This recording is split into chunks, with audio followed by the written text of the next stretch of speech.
Por que existem pastores e para que serve um pastor? Este é o nosso assunto hoje. Eu sou Walter McAllister e este é o Café Espiritual.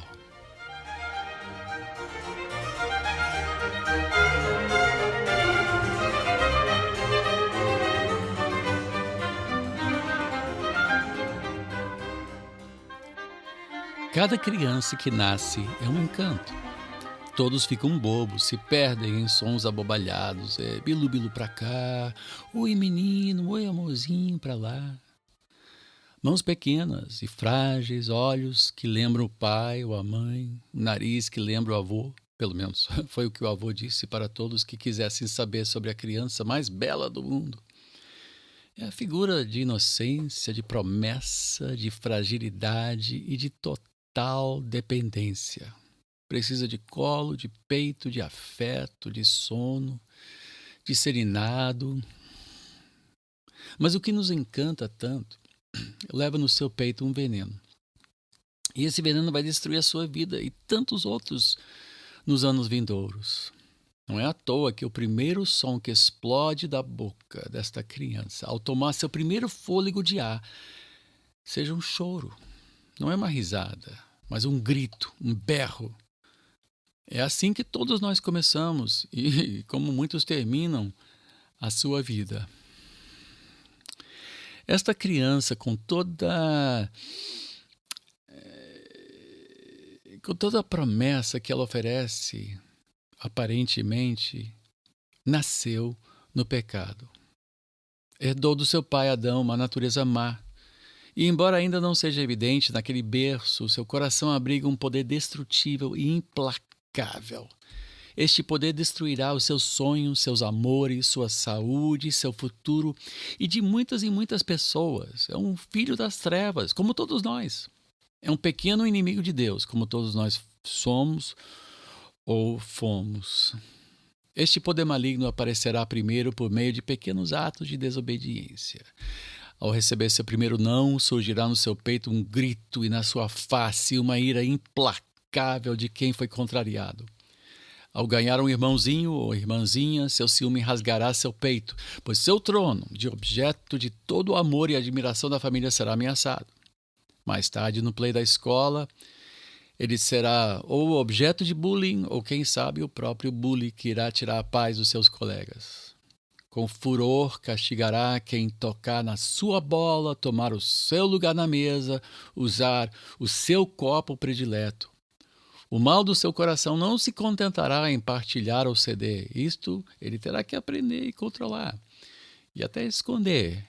Mas este poder não o deixará.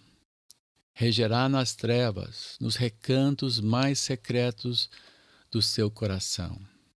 Ciúmes, fofocas, pirraças, brigas e tantas outras coisas mais farão parte do seu repertório no seu trajeto à vida adulta.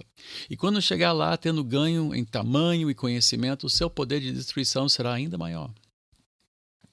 Fará de outras pessoas as suas vítimas e, por sua vez, será uma vítima também. Vilão e violado, ele seguirá ou ela seguirá pela vida em busca de paz. Claro que esta busca vai tentar de tudo para chegar lá.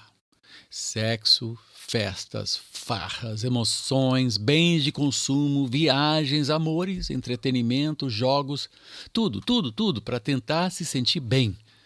Mas nada vai satisfazer, pois o mal que reside no seu coração não se contenta com nada senão a morte do seu hospedeiro.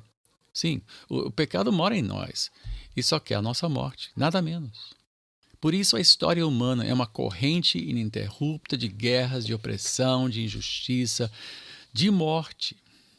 A história humana é repleta de infidelidade, de corações partidos, de sonhos despedaçados e de vítimas esparramadas pelo caminho.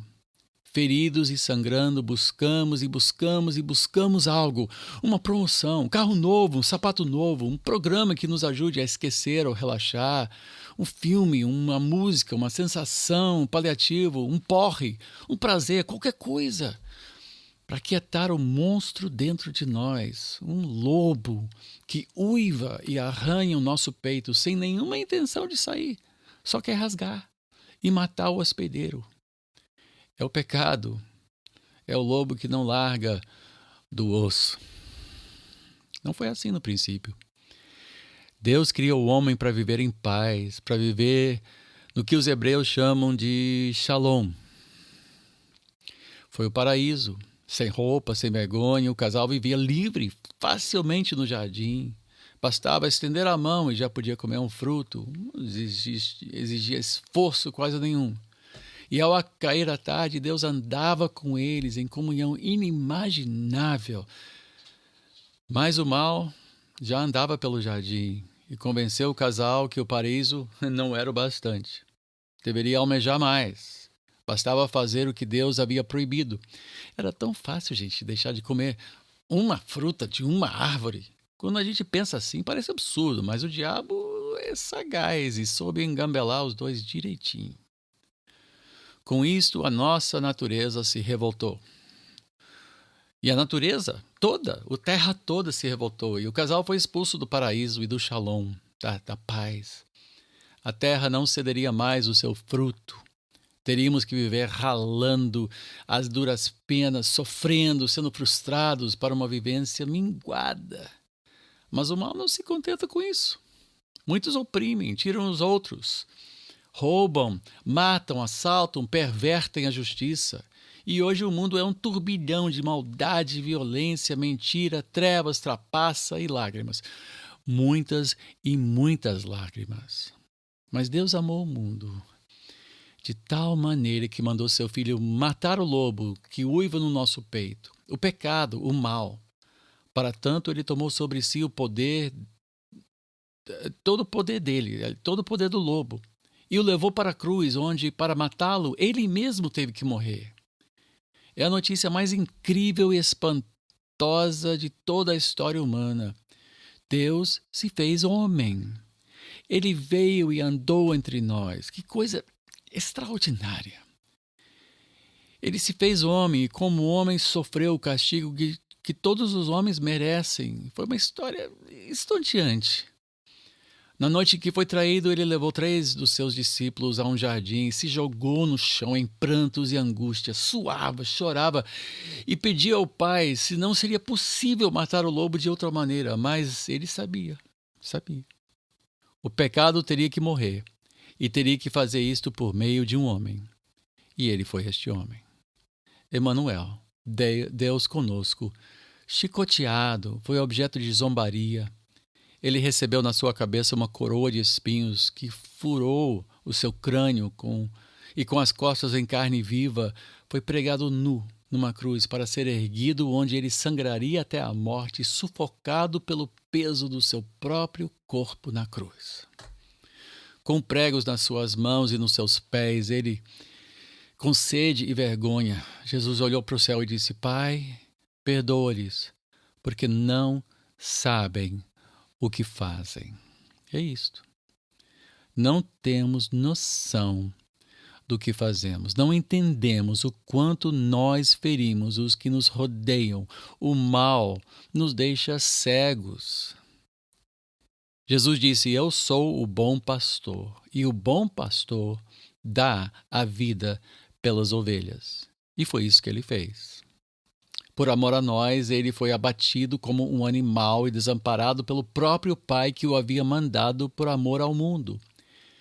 Quando ele encontrou Pedro após a sua ressurreição, Jesus perguntou: Pedro, tu me amas? 3 vezes ele perguntou e 3 vezes Pedro respondeu. Ao que ele replicou ainda 3 vezes: Então, cuide, alimente e apacente os meus cordeiros, as minhas ovelhas. Quem conhece a Jesus, quem se rende a Ele, recebe uma nova vida. As velhas coisas passam. O lobo no seu peito sofre um golpe mortal e ele passa a ser uma ovelha do Senhor, alguém que precisa reaprender tudo, alguém que vai precisar de alimento, que é a palavra de Deus. Terá que ter alguém que chore com ele, que o aconselhe, que o visite, que o proteja e que o dê direção no meio de um mundo cheio de lobos. Esta ovelha pertence a Deus. E Deus levanta pessoas para cuidar do seu rebanho. Levanta pessoas para cuidar das suas ovelhas. Quem são essas pessoas? São pastores. É uma missão que nasce do amor de Deus, Pai, para com um mundo partido e morto. É uma missão que nasce no peito de alguém que Jesus chama para dar a sua vida também. É uma missão sagrada, não é uma profissão, não é uma vocação qualquer. É algo que se acha no endereço, no próprio coração de Deus. Acha seu endereço no próprio coração de Deus. Pastorear o rebanho do Senhor é uma missão tão sagrada que é difícil mensurar a sua importância. E é por isso que Deus julgará com ainda mais severidade os que ensinam na igreja, pois eles lidam com a menina dos olhos de Deus. Eles fazem bem ao povo pelo qual Deus Filho morreu ou não. Por isso o pastor tem que ser um homem temente a Deus. Ele lida com os pequeninos, ele tem que ser um homem que tem conhecimento pessoal e profundo das Escrituras, pois elas são lâmpada para os nossos pés e luz para o nosso caminho. Ele tem que ser alguém que pastoreia a si mesmo primeiro, pois o lobo que ele carrega no peito pode fazer danos irreparáveis na vida das ovelhas preciosas do bom pastor. Claro que o lobo sofreu um golpe mortal, mas ele ainda tem que ser controlado pelo poder do Espírito e pelo poder da palavra. Hoje em dia, o título de pastor caiu em descrédito. O pastor é visto como um farsante, um mercenário da fé e um traidor. Gente, a categoria está desprestigiada e com muita razão, pois muitos fizeram do pastorado uma carreira e um meio de subirem na vida. Acham que precisam ser animadores de auditório e chegam a fazer da sua igreja um circo. Andam seguindo as modas que prometem agregar muitos seguidores e muitos dizimistas. Pensam que o seu trabalho é fazer da igreja algo grande, forte, famoso e relevante à sociedade. Querem aplausos, pois sua missão os motiva, e querem reconhecimento porque os seus olhos estão voltados ao povo e até ao seu próprio espelho e não voltados para Deus. Muitos desses pastores não passarão a eternidade no céu. Chegarão a Deus no último dia e dirão que fizeram proezas, milagres, maravilhas em seu nome, mas Deus dirá que nunca os conheceu, pois não os conhece e o seu trabalho não está sendo feito por eles. Os que ele conhece cuidam das vítimas deste mundo, choram com quem chora, visitam os cativos, alimentam os famintos, dão de beber ao que tem sede, e bem-aventurados os que têm sede e fome de justiça, bem-aventurados os que choram, pois serão consolados, bem-aventurados os que forem perseguidos por causa de Cristo, bem-aventurados os pacificadores, pois serão chamados filhos de Deus, e bem-aventurados os mansos, pois herderão a terra. Gente, a igreja não é um negócio, o pastor não é um gestor, o povo não é a massa de manobra ou fã-clube de Jesus. É um rebanho de pessoas que vivem com dor, com necessidades, com tristezas, com corações partidos que levarão anos para sarar. Precisam ouvir a verdade, precisam de uma mão firme, um cajado seguro que lhes mostrará pastos verdes onde poderão se alimentar e achar paz para suas almas transtornadas. Mas muitos só recebem capim seco, muitos são tratados como gado para o abate, são arrebanhados e tosquiados, são vítimas de esquemas de investimento, são vítimas de charlatanismo, são vítimas de showmen e palhaços, entretidos, mas perdidos, fascinados, mas sem noção e sem Deus. E sua boa-fé é explorada e explorada e explorada, até que um dia, ou eles saem da igreja, desiludidos, ou se não, seus filhos saem, pois decidiram não serem as vítimas que os seus pais foram nas mãos desses mercadores da fé. Se você é pastor de verdade, eu sei que o seu coração dói ao ouvir essas palavras. Se você for um pastor de verdade, eu sei que, como eu, vai dizer: eu poderia ter feito melhor. Mas saiba, você ainda pode. Não é tarde para rasgarmos o nosso peito na presença de Deus e pedir perdão pelas nossas falhas, pedindo luz para podermos cumprir o nosso chamamento, o mesmo chamamento de Pedro. Cuide, alimente e apacente as minhas ovelhas. Tudo começa com oração. Uma vida sem oração não presta para o ministério. Uma vida sem submissão às Escrituras Sagradas não presta para o pastoreio de ovelhas. Uma vida sem disciplina constante de autoexame e humilhação não é útil nas mãos de Deus. A semente só dá vida após ser enterrada na obscuridade da terra, morrer e germinar. Só depois ela começa a brotar um renovo. Só depois a semente presta para algo. Mas há galhos que não produzem fruto na igreja hoje. Podem ter sucesso, como o mundo mede sucesso, mas só servem para serem cortados e queimados. São nuvens sem água, são poços rotos, como diz a palavra, são falsos pastores, falsos profetas, falsos mestres. E não se enganem, o juízo está a caminho. Deus levantará verdadeiros pastores e não deixará seu povo sem os cuidados que o bom pastor exige dos seus servos. Os maus estão com os dias contados. Os empresários da fé se verão prestando contas a um Deus que não perdoa quem explora o seu povo. Eu quero ser um dos bons pastores. Sem luzes, sem celebridade, sem aplausos, sem vanglória. Um dia, o que mais me motiva é ouvir as palavras: bem feito, servo bom e fiel. Entre no descanso do seu Deus. E você, colega, amigo pastor, vamos caminhar assim? Vamos aprender uns com os outros? Vamos viver mergulhados nas Escrituras? Vamos dobrar os joelhos antes do sol nascer? Vamos cuidar do rebanho do Senhor? Vamos orar por eles, chorar com eles, nos alegrar com eles, com a ajuda do bom pastor, o nosso mestre, Jesus Cristo? Este é o propósito desse programa, Café Espiritual. É um programa para pastores, não para aplaudir vocês, não para aplaudir você, mas para te ajudar a cumprir cabalmente a sua missão, se você de fato ama Jesus. Senão, esse programa não é para você. Vá fazer um curso de coaching, vai fazer um curso de palco, vai ser comediante, vai ser alguma coisa, mas se você quiser crescer, eu acho que eu posso ajudar. Eu, pessoalmente, estou nessa caminhada há 40 anos, fui ordenado há quase 40 anos atrás, cresci na igreja. Quando eu fui ordenado, eu já era pastor, filho de pastor, neto de pastor, bisneto, trisneto de pastor.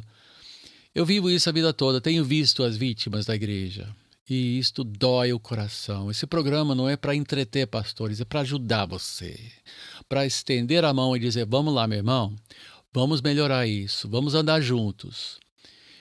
Se você quiser contato comigo, quiser oração, pode mandar seu e-mail para mim. podcast.caféespiritual, uma palavra só, café espiritual, sem acento no E, @gmail.com. Ou pode me achar no Facebook. Mas vamos ficar ligados, vamos conversar, vamos andar juntos e vamos cumprir esta missão que Deus nos deu, pois isto faz parte do próprio coração de Deus. Hoje termino o programa com as palavras de Paulo.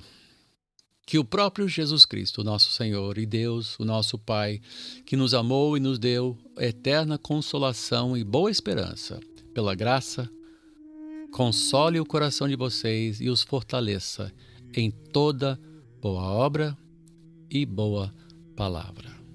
Amém. Até nos vermos novamente. Walter McAllister se despedindo, desejando que Deus te abençoe rica e abundantemente.